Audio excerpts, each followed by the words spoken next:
Hello everybody. आज के इस लेक्चर में हम लोग स्टेरिक रिपल्सन के बारे में पढ़ेंगे। लास्ट के लेक्चर में हम लोग स्टीरियोकेमिस्ट्री ऑफ अल्किलिडीन साइक्लोअल्कीन देखे थे। उसके पहले हम लोग स्टीरियोकेमिस्ट्री ऑफ स्पाइरो कंपाउंड्स, फिर हम लोग प्लेनरिटी ऑफ क्यूमुलिन्स और उसका स्टीरियोकेमिस्ट्री देख चुके हैं। तो आज के इस लेक्चर में हम लोग पढ़ेंगे steric repulsion.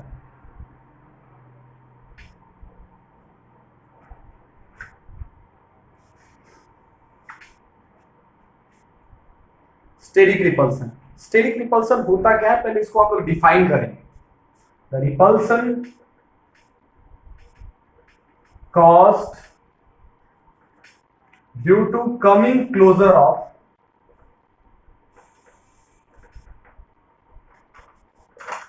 the repulsion caused due to coming closer of two or more bulky groups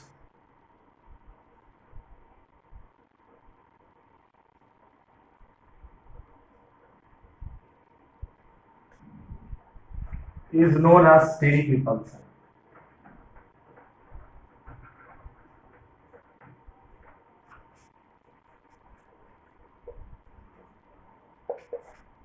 steric repulsion किसको बोलेंगे?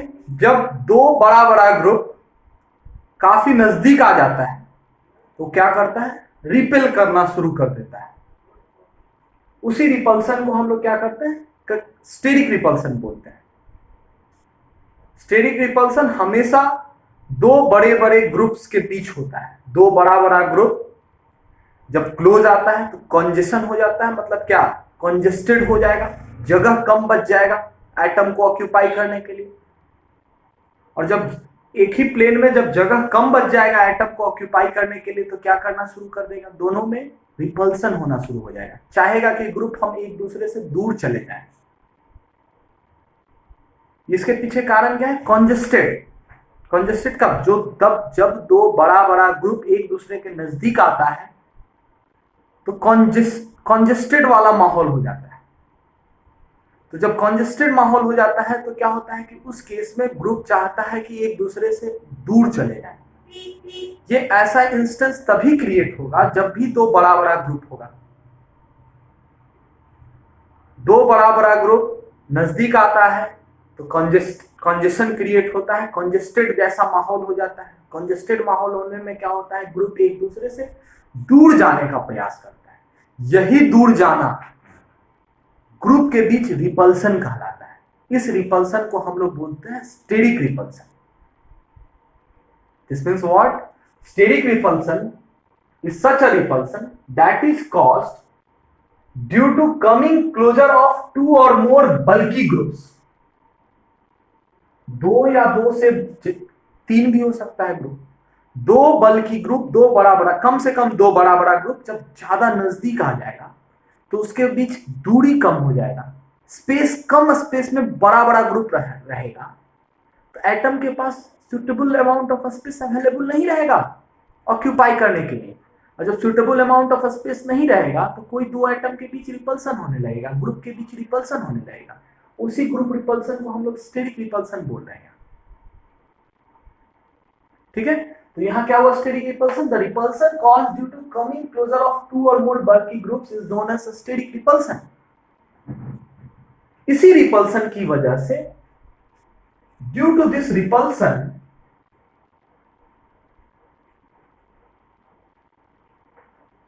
due to this type of repulsion, a bulky group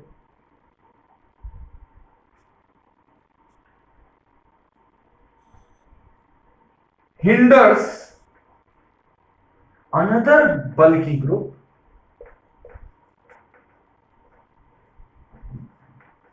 from coming closer.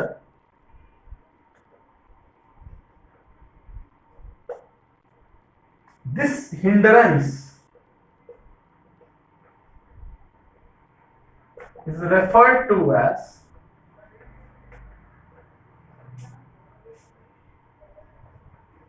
a steric hindrance.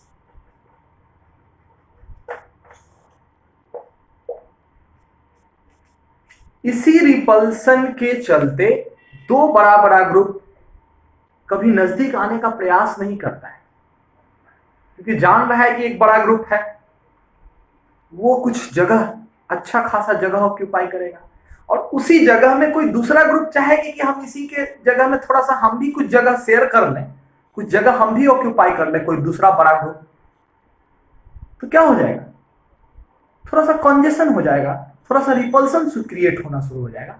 वो क्या हो जाएगा, दोनों बड़ा बड़ा group एक दूसरे से दूर जाने के लिए पसंद करेगा। तो इसीलिए एक बड़ा ग्रुप कभी नहीं चाहेगा कि कोई दूसरा ग्रुप उसके नजदीक आए, वो हमेशा उसको दूसरे ग्रुप को नजदीक आने से रोकेगा। उसी रुकावट को हम लोग स्टेरिक हिंड्रेंस का नाम देते हैं। स्टेरिक मतलब bulky group, hindrance due to bulky group. A bulky group never likes to bring another group closer to itself. कोई भी दूसरा ग्रुप को बल्की ग्रुप अपने नजदीक लाने के लिए पसंद नहीं करता है। ठीक है, तो देखिए यहां आप इसको ऐसे समझ सकते हैं, एक एग्जांपल लीजिए, आप एक क्राउडेड ट्रेन में जा रहे हैं, क्राउडेड ट्रेन हो या बस, ट्रेन समझ रहे हैं, ट्रेन में बहुत भीड़ है, बस में बहुत ज्यादा भीड़ है। ठीक है, तो आप एंटर किए ट्रेन में, तो देखिए एक सीट होता है, उसमें मेनली 5 आदमी बैठते हैं, चलिए 5 आदमी बैठा हुआ है उसमें। अब वो 5 आदमी बैठा हुआ, वो सीट ऑलरेडी फुल है, और आप 6th व्यक्ति है, छठा आदमी आप अपने आप को मान लीजिए। आप बोलते हैं किसी एक आदमी को कि भाई साहब थोड़ा साइड हट जाइए, हमको भी बैठने दीजिए। तो 5 आदमी पहले से बैठा हुआ, छठा और बैठिएगा तो कंजेस्टेड हो जाएगा ना। वो छठा आप पूरा जो कंफर्ट लेवल है, उस कंफर्ट लेवल को आप बिगाड़ के रख दीजिएगा। कभी भी वो पांचों आदमी एज अ ग्रुप मानिए, वो ग्रुप कभी नहीं चाहेगा कि कोई छठा आदमी वहां बैठे। तो वो क्राउडिंग के कारण, वो भीड़ के कारण आपको क्या होगा, आपको खुद रिपल्सन, आपको खुद विकर्षण महसूस होगा, रिपेल आप खुद होइएगा, कहिएगा 5 आदमी बैठा हुआ है, पहले से हम छठा आदमी कहां जाए बैठने, दब जाएंगे। वैसे ही कोई बड़ा ग्रुप है, उस बड़े ग्रुप के एरिया में, स्पेस में कोई दूसरा ग्रुप नहीं चाहेगा, कोई दूसरा ग्रुप नहीं चाहेगा कि मेरा कोई एटम उसके स्पेस में जाए, तो पहले से वो बड़ा है, उसको अधिक स्पेस की आवश्यकता है, और हम अगर दूसरा एटम किसी दूसरे ग्रुप का चला जाएगा उसके स्पेस में, तो रिपल्सन शुरू हो जाएगा, अनकंफर्ट हो जाएगा। जैसे कि 5 आदमी पहले से ही सीट पे बैठा हुआ है, आप छठा आदमी जाके कहिएगा हम बैठते हैं, तो आपको खुद दिक्कत होगा, और पांचों आदमी को भी दिक्कत होने लगेगा, बड़ा ग्रुप को भी दिक्कत होगा, और आप जो आदमी, छोटा सा आदमी जो आप बैठने जा रहे हैं वहां, आपको भी दिक्कत होना शुरू हो जाएगा। तो भीड़ कहीं भी फेवरेबल नहीं होता है, चाहे आम जीवन में, चाहे मॉलिक्यूल्स के केस में। मॉलिक्यूल भी कभी नहीं चाहेगा कि कोई दो बड़ा ग्रुप उसके नजदीक आए, वैसे ही आप नहीं चाहिएगा कि आप भीड़ भाड़ में दब दब के बैठिए, कंजेस्टेड माहौल में रहिए, आप भी नहीं चाहिएगा। आप भी चाहिएगा कि हम फ्री हो, बड़ा स्पेस हमको मिले, आराम से रहे। ठीक है, तो यही है स्टेरिक रिपल्सन। आगे हम लोग एग्जांपल्स देखते हैं। तो देखिए एग्जांपल दिखाते हैं, केस।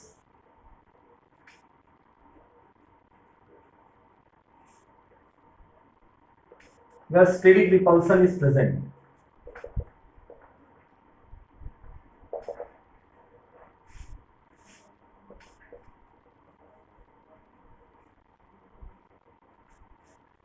ये आपका बेंजीन मॉलिक्यूल है,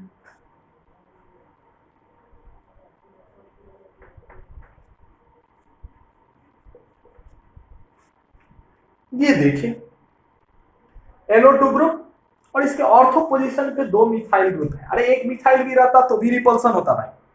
देखिए इसके बगल वाले पोजीशन पे 2 मिथाइल है, यहाँ NO2 है, NO2 है, और इसके इस साइड भी एक मिथाइल है, दोनों ortho position is occupied by 2 methyl groups.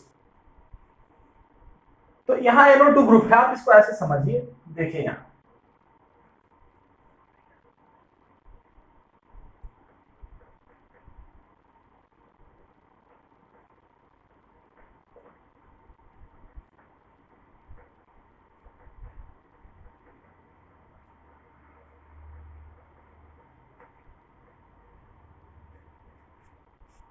कुछ दिखा?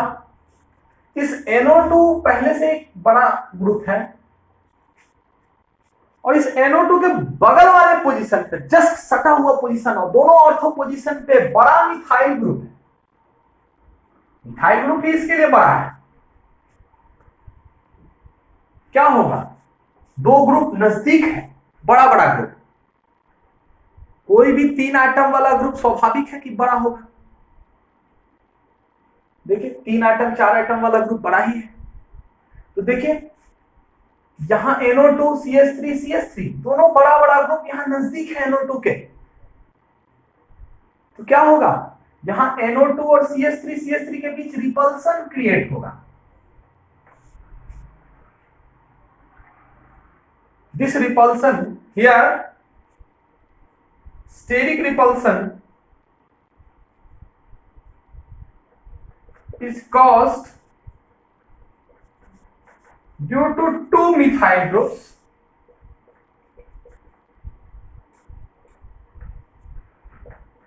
present at ortho position to NO2 group.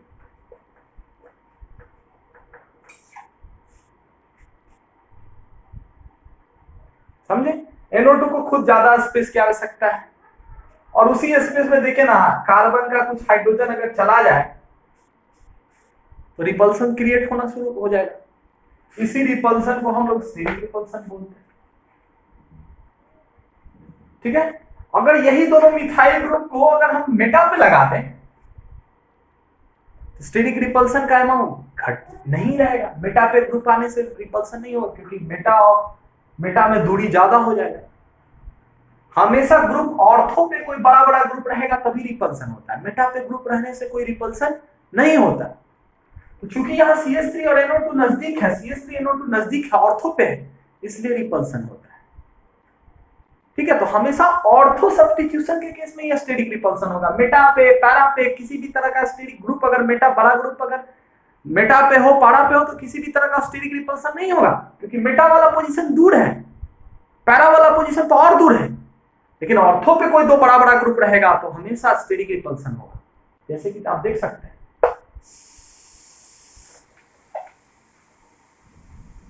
ठीक है? तो यहां नोट में एक पॉइंट लिखेंगे। Note, steric repulsion is always present in cases where bulky groups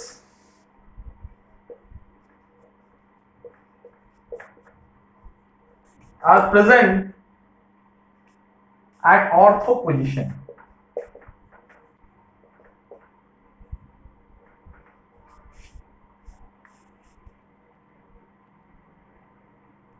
Not at Meta और पैरा पोजीशन। मेटा पैरा तो दूर हो गया, हमेशा स्टेरिक रिपल्सन आपका ऑर्थो पोजीशन पे ही होने से, बल्कि ग्रुप अगर ऑर्थो पोजीशन पे रहेगा तब ना नजदीक होगा, नजदीक आने से रिपल्सन होगा, दूर जाने से रिपल्सन नहीं होगा। तो ये बात ध्यान दीजिएगा आप। ठीक है? अब देखिए यहां, ठीक है? तो देखिए यहां extent of order of steric repulsion, order of magnitude of steric repulsion,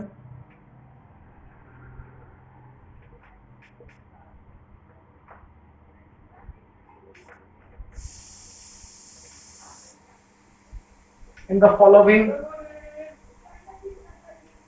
question. अब आपको बताना है order of magnitude of steric repulsion in the following question. ठीक है? तो देखिए यहां पहला जो है, यहां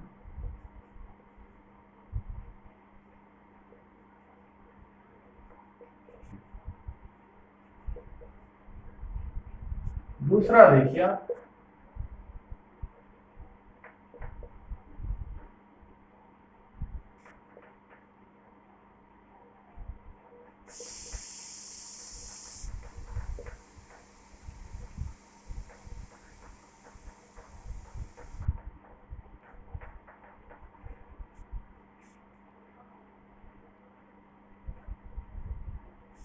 तीसरा देखिए, अब आपको बताना है order of magnitude of steric repulsion.